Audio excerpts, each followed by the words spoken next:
Mi padre estuvo de encargado general en la finca del balneario. Además hacía el servicio de viajeros, entonces como no había coches, con coche de caballos. Diariamente iba de la Isabela a Huete. Llegaba a la hora de llegada del tren, recogía a los viajeros y los traía a la Isabela. Uy, el balneario pues era una maravilla, vamos.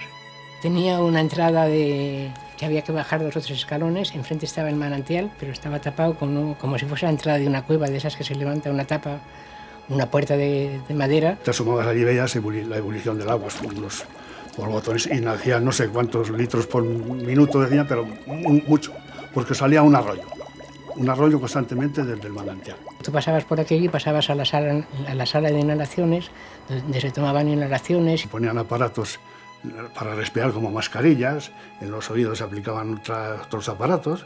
Con unos aparatos que había tapados, si te ponías una cosa por la cabeza, se tomaban inhalaciones del agua que salía a 28 grados.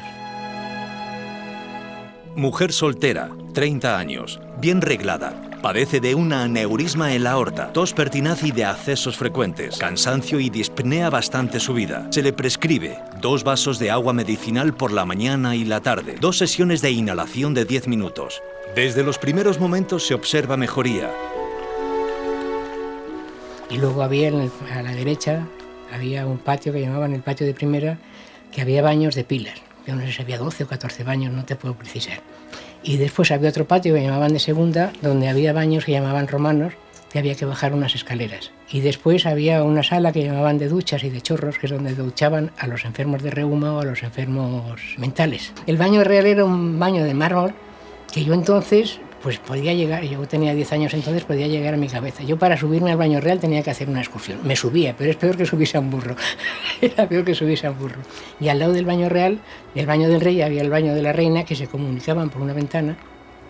Y el baño de la reina era corriente. Ahí entrabas con un baño corriente. Tenía ducha y agua caliente y fría y todo eso. Mi madre estuvo de bañera en el balneario. Un puesto bueno en el verano, vaya, porque pasaban 3 meses y tenían un sueldo y además propinas. Las bañeras, ¿sabes lo que hacían? Pues graduar los baños con un termómetro que llaman, por cierto, un termómetro largo, con un rabo largo, y medían la temperatura del baño. Si se lo mandaba a 35 grados, pues ponerlo a esa temperatura y entonces que pasara a bañarse el cliente. Sobre todo atender a la gente, que sobre todo las mujeres les daba mucho miedo meterse en los baños y había que ayudarlas a muchas, por lo visto. Y los bañeros, que eran Severiano y su hijo, esos atendían a dar los chorros o las duchas a los enfermos mentales más bien. Las bañeras se lo daban a las mujeres y estos dos a los hombres. Y cuando alguna señora se ponía demasiado nerviosa, entonces ellos las aplacaban, las ayudaban. Y el médico director era el que decía el agua que tenían que tomar y la temperatura del baño, el tiempo del baño, o si eran 7 baños, eran impares me parece, 7, 9 o 11. Creo que era así la historia. Mujer de Tres Juncos, Cuenca, casada, 39 años de edad, acceso de agitación y alucinaciones pasajeras de vista y oído, diagnóstico manía tranquila, razonadora y divagante. Se le prescribe el siguiente tratamiento: agua mineral 4 vasos, baño general a 32 grados durante 30 minutos, con irrigación fresca constante en la cabeza durante el baño, duchas en regadera en días alternos de 28 grados y 4 minutos de duración. Termina la novena rutinaria observando alivio de locuacidad y un sueño más tranquilo y prolongado. Que hubo cosas que a mí me llamaron mucho la atención, referente a las aguas. Una tal Elenita, que su padre era entonces el alcalde de Ginebra, tenía la hija del baile San Vito, el famoso, pero un baile que se volvía loco a la chica, no paraba un momento. Ya que el señor, como tenían pasta, pues recorrió balnearios en Alemania, Italia, en muchos sitios, y no sé por dónde se enteraría que en la Isabela existía un balneario que era muy bueno para esa clase de enfermedad. Y llegó, se bañó, y la primera tanda de baños que siempre recomendaban que fueran impares, no sé el por qué, y ya mejoró. A la segunda tanda mejoró mucho más, y a la tercera tanda se puso buena totalmente. Se cura a mucha gente, pero ese fue el caso más claro que yo he visto. De los 27 epilépticos tratados en la última temporada, 9 están totalmente curados. 11 obtuvieron una notable mejoría durante el tratamiento y solo 7 no consiguieron resultados destacables. Pues el marqués de la Vega Inclán fue a ver la Isabela porque alguien le dijo, como Él estaba nervioso o algo así, fue a ver a Isabela, pero ya se había cerrado la temporada, debió de ir a 1 de octubre, una cosa así. Entonces mi hermana María Josefa le acompañó, le enseñó el palacio y bajaron al balneario y estuvo tomando inhalaciones, como te digo, que se ponían unas capuchas para asomarse por allí y todo esto. Y le gustó la Isabela y se encaprichó y decidió comprarla. Hubo que venderlo porque había habido ahí muchas catástrofes, muchas cosas raras. Pues la verdad que era un personaje verdaderamente irrepetible. Era un personaje de vida intensa. Él compra la Isabela 2 años después de haber sido separado de las cuestiones turísticas, porque se extingue la Comisaría Regia de Turismo por Primo de Rivera y la sustituye por el Patronato Nacional de Turismo. De tal manera que decide adquirir la Isabela probablemente para avanzar en un tema que él desde la Comisaría Regia no pudo desarrollar lo suficientemente, que es el de la hidrología médica. Él quería recuperar la condición de balneario, ponerlo en activo, puesto que había unas aguas salutíferas que eran conocidas desde tiempo atrás, y quería ponerlo en activo. Él entiende que el balneario de la Isabela es un reactivador de la zona, le llama zona turística y entiende que tiene que haber hoteles, casinos, diferentes ofertas para desarrollar actividades paralelas, es decir, con una visión absolutamente moderna del turismo, que la tenemos hoy muy clara, pero que entonces era totalmente innovadora, porque él era un precursor.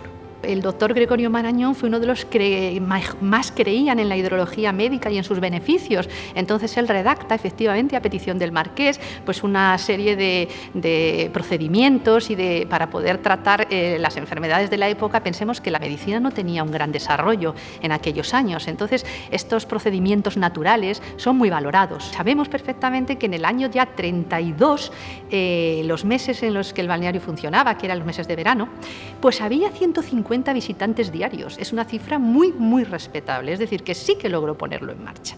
Pero claro, se cruzó la guerra civil y también en este caso, y eso truncó lo que podía haber sido un magnífico, lo que era ya una realidad. Hubo también otro aspecto negativo para el marqués en relación con la Isabela, que fue que el mismo año que fallecieron sus únicos 2 hermanos vivos, Jorge y Mariano, pues falleció también su compañera sentimental de toda la vida, con la que llevaba 40 años unido, con la que nunca se casó y no tuvo tampoco hijos, pero que era una gran compañía. Y sobre todo en estos años ya de vejez, falleció justamente en la Isabela.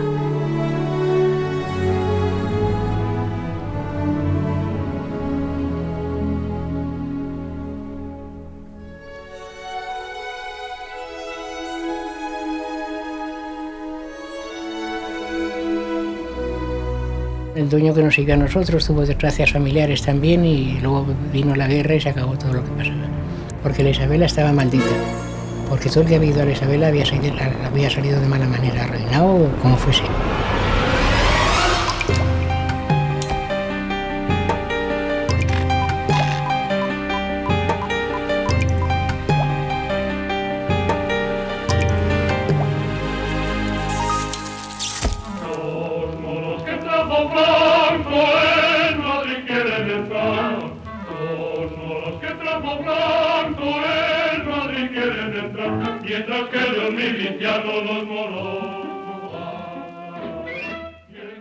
Llegamos a la Isabela como evacuados y allí nos metieron en una casa una señora que vivía allí que se dedicaba a los huéspedes del balneario.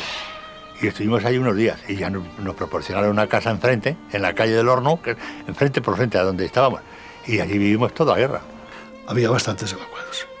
Los distribuyeron por las casas que había vacías, incluso en algunas casas que estaban ocupadas. Se quitaron el hambre que llevaban de aquí de Madrid, porque entonces había mucho hambre, y allí se lo quitaron. Por lo menos pan, que era muy escaso, entonces allí lo comían abundante. En fin, se buscaron allí la vida, los evacuados, unos trabajaban ya hasta en la agricultura, trabajaban algunos.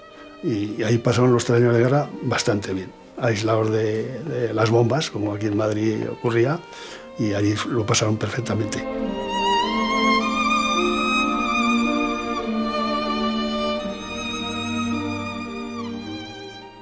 Yo me acuerdo del manicomio porque entró mi padre allí de ayudante de enfermero, porque no había otro sitio que trabajara y no había nada. Muchas veces entré, pero subir al piso de arriba, eso nunca. No he ido a buscar a mi padre muchas veces.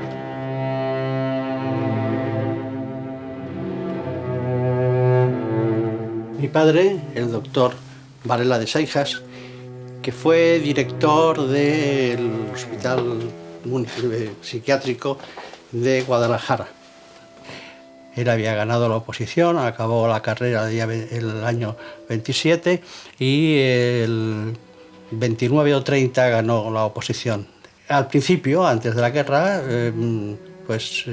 llevaba el control de los pacientes, el tratamiento médico de los pacientes ingresados en el hospital provincial, pero viene la llamada batalla de los italianos y recibe mi padre entonces el encargo de buscar una ubicación acorde con la cantidad